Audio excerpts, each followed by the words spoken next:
In our class. तो आज हम क्लास फर्स्ट का 6th चैप्टर पढ़ेंगे, जिसका हेडिंग है बचत का महत्व। बचत मतलब कोई भी चीज को बचाना, चाहे पैसे हो चाहे कुछ भी हो। तो अगर हमें कुछ पैसे मिले और हम उसमें से अगर अपने लिए कुछ बचाते हैं पैसे थोड़े बहुत, तो वो बचत कहलाती है। ठीक है, अब इस लेसन में क्या बताया गया है देखिए, पढ़ते हैं अपन। कल अभिनव का जन्मदिन था। एक लड़का है जिसका नाम है अभिनव, उसका कल बर्थडे था। घर पर बड़ी रौनक थी, घर पर बहुत ही अच्छा माहौल था, हंसी खुशी का माहौल था।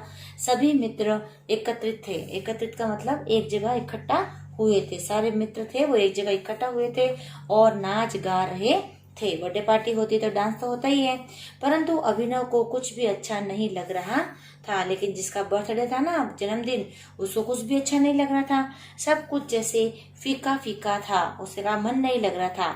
जानते हो क्यों? और उसका भी एक कारण था। क्या, देखते हैं। अभिनव को उसके पापा ने जन्मदिन पर एक सुंदर सी गुल्लक उपहार में दी। अभिनव के पापा ने उसको बर्थडे गिफ्ट में क्या दी? एक गुल्लक दिया, जिसमें पैसे इकट्ठा करते अपन। भला उसे गुल्लक का क्या करना? और उसको गुल्लक दी, वो उसको पसंद ही नहीं आई थी बर्थडे गिफ्ट। उसे तो बैट चाहिए था। क्या चाहिए था उसे बर्थडे गिफ्ट में? बैट चाहिए था। गुल्लक मिलते ही उसकी जन्मदिन की सारी खुशी जाती रही थी। जो इतना उसको उत्साह था, उसको उमंग थी, वो सब चली गई। उसने तो कई दिन पहले ही पापा से कह दिया था कि वह इस जन्मदिन पर बैट लेगा। जन्मदिन नहीं है, उससे पहले उसने अपने पापा से कह दिया कि मुझे तो इस जन्मदिन पर मुझे बैट चाहिए। लेकिन पापा बैट नहीं लाए। लेकिन उसके पापा बैट लेके नहीं आए, उल्टे गुल्लक देते हुए समझाकर कहने लगे। जब उन्होंने गुल्लक दिया गिफ्ट में, तो बोले कि अपनी जेब खर्च में से थोड़े थोड़े पैसे बचाकर गुल्लक में डालना। क्या बोला? कि तुम्हें जो भी पैसे खर्च करने के लिए मिले, उसमें से थोड़े पैसे बचाकर इस गुल्लक में डालते जाना। जब पैसे जमा हो जाए तो मन चाही चीज खरीद लेना। कि बोले थोड़ा थोड़ा करते पैसे इकट्ठा हो जाएंगे और जब तुम्हें जो चाहिए वो तुम खरीद लेना। लेकिन अभिनव सोच रहा था कि थोड़े थोड़े पैसे पता नहीं कब इकट्ठे होंगे और कब वो अपना बैट लेगा। उसे इंतजार नहीं हो रहा था कि पता नहीं कब धीरे धीरे पैसे इकट्ठा होंगे और धीरे धीरे मैं अपना बैट खरीदूंगा। उसे तो एक बार में ही अपना बैट चाहिए था। फिर देखो क्या हुआ। अब आज उसका खेल में भी मन नहीं लग रहा था। जब आज वो खेलने गया तो उसका खेल में भी मन नहीं लग रहा था और वह खेल छोड़कर ही घर पर आ गया। आधा खेल छोड़कर ही घर पर आ गया। शाम को जब भोजन करके अभिनव अपने कमरे में जाने लगा तो मम्मी बोली। शाम को खेलने गया, थोड़ी देर ही खेला, वापस जल्दी घर पे आ गया। और जब खाना खा के वो अपने कमरे में जाने लगा तो उसकी मम्मी ने कहा कि अभिनव, बाथरूम में नल का वॉशर खराब हो गया है। जो बाथरूम में नल है जो वो खराब हो गया है, पानी टपकता रहता है, कि इसमें बूंद बूंद पानी टपकता है। कल मिस्त्री को बुला लेना, अब नल के नीचे बाल्टी रख दो। उसने कहा कि अभी तो नल खराब है, कल सुबह आएगा वो ठीक करने वाला, तब तक ऐसा करो एक खाली बाल्टी इस नल के नीचे रख दो। अभिनव ने खाली बाल्टी नल के नीचे रख दी। जैसा उसकी मम्मा ने कहा वैसा उसने किया। उसने देखा नल से कुछ देर बाद पानी की बूंदें गिर रही थी। थोड़ी देर से एक बूंद गिरी, वापस थोड़ी देर से बूंद गिरी, तो वो देख रहा था। उसे यह सोचकर हंसी आ गई। उसको हंसी आई कि मम्मी कुछ बूंद पानी के लिए परेशान हो रही हैं। वो सोच रहा था कि एक एक बूंद पानी तो गिरता है, एक एक बूंद पानी से क्या होता है, मम्मी ऐसे ही परेशान हो रही है। खाली बाल्टी रखकर वो अपने कमरे में चला गया। अब उसने खाली बाल्टी नल के नीचे रख ली और अपने कमरे में सोने के लिए चला गया। प्रातः का मतलब सुबह। जब वो सुबह उठा, अभिनव उठकर जब नल पर गया तो उसे यह देखकर बड़ा आश्चर्य हुआ। उसने सोचा कि एक एक बूंद से क्या होगा, लेकिन जब वो सुबह उठा तो उसने देखा, क्या देखा, कि बूंद बूंद से पूरी बाल्टी भर चुकी थी। कि जो उसने कहा था ना एक एक बूंद से पानी से क्या होता है, तो उसी एक एक बूंद से पूरी बाल्टी भर चुकी थी। उसकी समझ में अब आ गया कि छोटी बूंद का भी क्या महत्व है। अब वो समझ गया कि एक एक बूंद का भी बहुत महत्व होता है। एक एक बूंद मिलकर ही इतना सारा पानी एक साथ में इकट्ठा हो जाता है। अब उसकी बात में समझ में आ गई और अब उसे गुल्लक अच्छी लगने लगी थी। क्यों? क्योंकि वो सोच रहा था कि जिस तरह बूंद बूंद से बाल्टी भर गई, ठीक उसी प्रकार थोड़े थोड़े पैसों से उसका गुल्लक भी भर जाएगा। उसे लगा कि अब उसका सपना साकार हो सकेगा। साकार, साकार का मतलब पूरा, अवश्य हो जाएगा जो उसने सोचा था। अब वह छोटी छोटी बचत से अवश्य ही अपना बैट खरीद सकेगा। उसे लगा कि मैं थोड़े थोड़े पैसे बचाऊंगा तो उन पैसों से मैं अपना बैट खरीद सकूंगा। ठीक है ना, समझ में आया बच्चों? तो इस लेसन में यही बताया गया है कि बचत करना बहुत बड़ी अच्छी बात होती है, क्योंकि अगर हम बचत करते जाएंगे तो एक दिन हमारे पास बहुत बड़ी अच्छी राशि इकट्ठा हो सकती है। हमें ऐसा कभी नहीं सोचना चाहिए कि इतने से क्या होता है, उतने से क्या होता है। ठीक है, तो बचत करेंगे तो जरूर हमारे पास कुछ अच्छा, बहुत ज्यादा इकट्ठा होगा। ठीक है, अब हम इसके क्वेश्चन आंसर्स करते हैं। फर्स्ट क्वेश्चन है, निम्नलिखित प्रश्नों के उत्तर दीजिए। फर्स्ट, अभिनव को उसके पिता ने जन्मदिन पर क्या उपहार दिया? पता है ना आपको क्या उपहार दिया था? उसे तो बैट चाहिए था, लेकिन उसे पापा ने क्या दी? एक सुंदर सी गुल्लक। तो आपको लिखना है कि अभिनव को उसके पिता ने एक सुंदर सी गुल्लक उपहार में दी।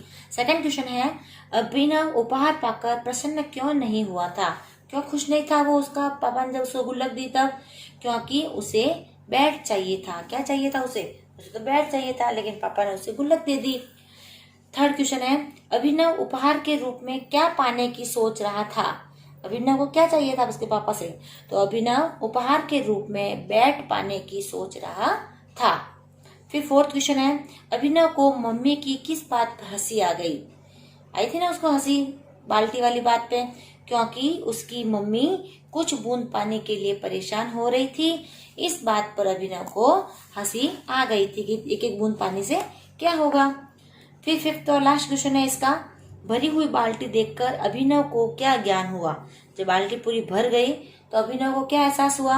अभिनव को यह ज्ञान हुआ कि छोटी बूंद का भी बहुत बड़ा महत्व होता है, कि हम कोई भी चीज या कोई भी वस्तु को अपन छोटा नहीं समझ सकते, वह इकट्ठा होकर एक बहुत बड़ी राशि बन सकती है।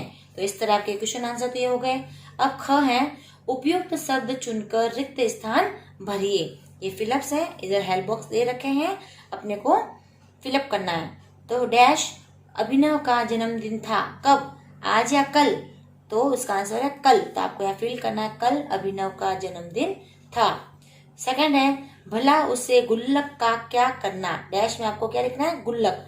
बैट का क्या करना? गुल्लक का क्या करना? गुल्लक। बैट तो उसे चाहिए था, तो आपको लिखना है भला उसे गुल्लक फिलअप करना है। थर्ड है, थोड़े पैसे बचाकर डैश में डालना। किसमें? पर्स में, गुल्लक में? गुल्लक में। तो गुल्लक पे टिक लगा के आपको यहाँ गुल्लक फिल करना है। फोर्थ है, डैश के नीचे बाल्टी रख दो। किसके नीचे? पलंग के नीचे कि नल के नीचे? नल के नीचे। तो नल पे टिक लगा के आपको नल शब्द यहाँ पर लिखना है। ठीक है। फिर है भाषा बोध के क्वेश्चन आंसर। भाषा बोध के क्वेश्चन देखो, बताइए इन शब्दों में किन स्वरों की मात्राओं का प्रयोग हुआ है? अब जो भी ये शब्द लिखे हुए ना, इसमें जो मात्रा है ना वो आपको इसमें लिखनी है। जैसे देखो, अभिनव, भी में किसकी मात्रा है? छोटी ई की, तो इसकी मात्रा ऐसे होती है। बाल्टी, इसमें बड़ी ई की मात्रा है, तो ये बड़ी ई और इसकी मात्रा ऐसे होती है।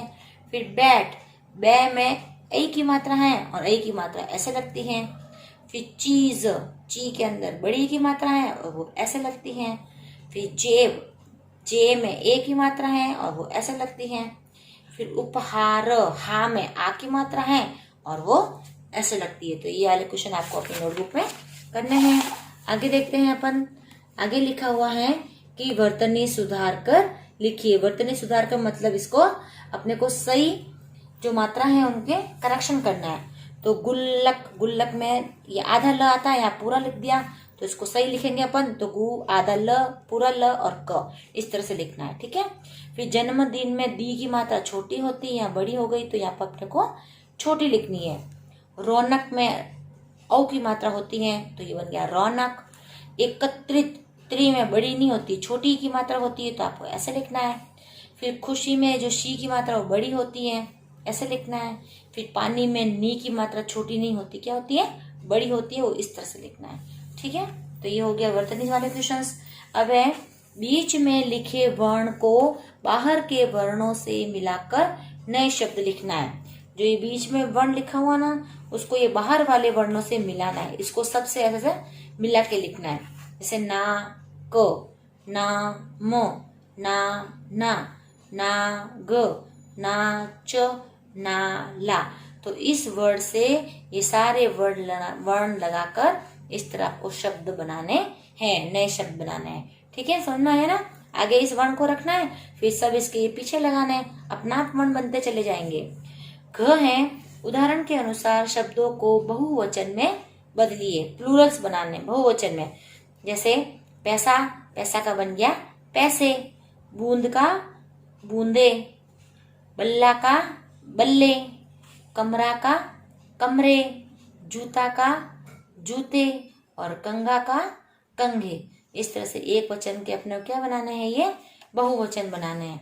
ठीक है, कोई भी चीज ये एक है तो इसके बहुत सारे बनेंगे तो एक ही मात्रा लग जाएगी। पैसा का पैसे, बूंद का बूंदे, बल्ला का बल्ले, कमरा से कमरे, जूता से जूते, कंघा से कंघे। ठीक है, और लास्ट क्वेश्चन है, सुंदर लेख में लिखिए। आगे भी एक क्वेश्चन आ चुका है, कैसे लिखना है, कुछ भी नहीं करना है, एज इट इज, ऐसा का ऐसा यहाँ पर लिखना है। जैसे गुल्लक, इधर भी वापस यही लिखना है गुल्लक, इधर भी यही, इधर भी यही, 3-3 बार आपको ये सेम वर्ण यहाँ पर वापस लिखने हैं। बाल्टी, इसको भी ऐसा कैसा लिखना है। बल्ला, मिस्त्री, इसको भी आपको ऐसा कैसा लिखना है। तो जो भी वर्ण है ना, ये शब्द दे रखे हैं, उनको एज इट इज वापस अच्छी राइटिंग में इधर इनको लिखना है। ठीक है बच्चों, तो आज के चैप्टर में इतना ही। नेक्स्ट चैप्टर अपन अगले वीडियो में देखेंगे। बाय।